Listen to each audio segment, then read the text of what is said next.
பக்கத்துல உட்கார்ந்துருக்கீங்க பாருங்க ஐயா எழுதிட்டாரு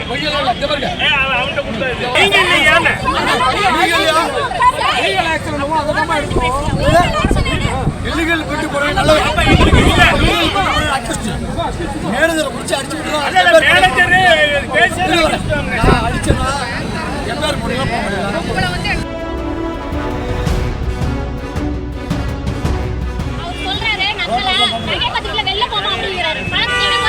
அப்படி சொல்லு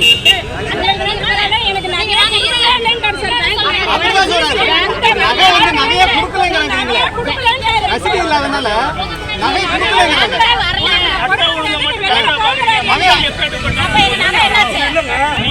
நான் என்ன சொல்றேன், எங்களுக்கு பாதுகாப்பு நீங்க, அவனுங்க இல்ல, நீங்க என்ன சொல்ற கேளுங்க.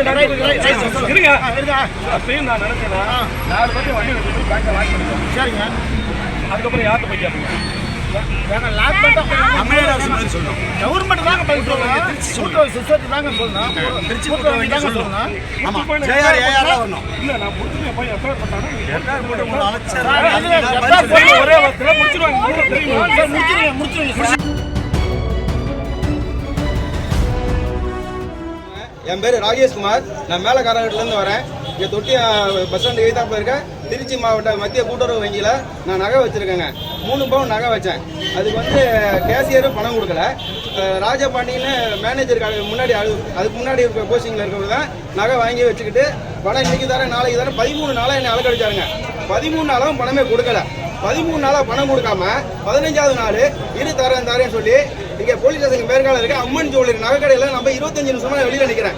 அவர்கிட்ட போய் இவர் பேசிக்கிட்டு இருக்காப்புல. பேசிக்கிட்டு இருந்த வெளியில் வந்து நான் இங்கே ஒரு லேண்டு லோன் ஒன்று போட்டு கொடுத்தேன். அந்த பத்திரத்தை நான் இங்கே தொலைச்சிட்டேன்.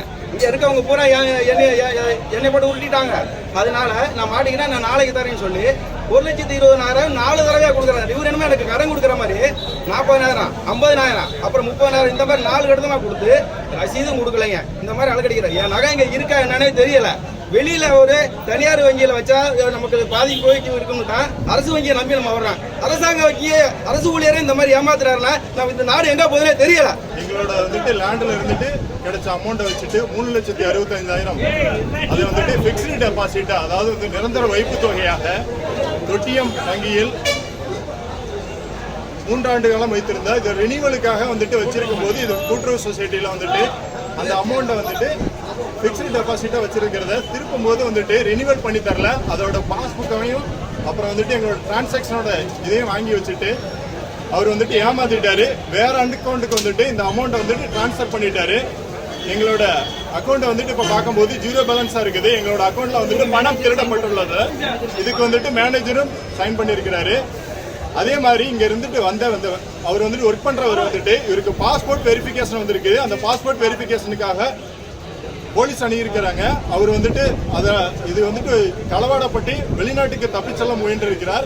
இதுல இருந்துட்டு வந்துட்டு ஒரு 20 பேர் நகை பணம் நிறைய வந்துட்டு திருடப்பட்டுள்ளது தெரிய வந்துள்ளது. இதனால் சுற்றுவட்டார பொதுமக்கள் மற்றும் மக்கள் வந்துட்டு ரொம்ப பாதிச்சிருக்காங்க. இந்த பணத்தை வந்து திருப்பி தர மாதிரி மேனேஜர் இல்லாட்டி வந்துட்டு வங்கி மேலாளர் அவர்களுக்கு வந்துட்டு திருப்பி தர வந்துட்டு வேண்டுகிறேன். பிளே ஸ்டோர் மற்றும் ஆப் ஸ்டோரில் இருந்து பாலிமர் செயலியை QR கோடு மூலம் பதிவிறக்கம் செய்யுங்கள். செய்திகளை உடனுக்குடன் பெறுங்கள்.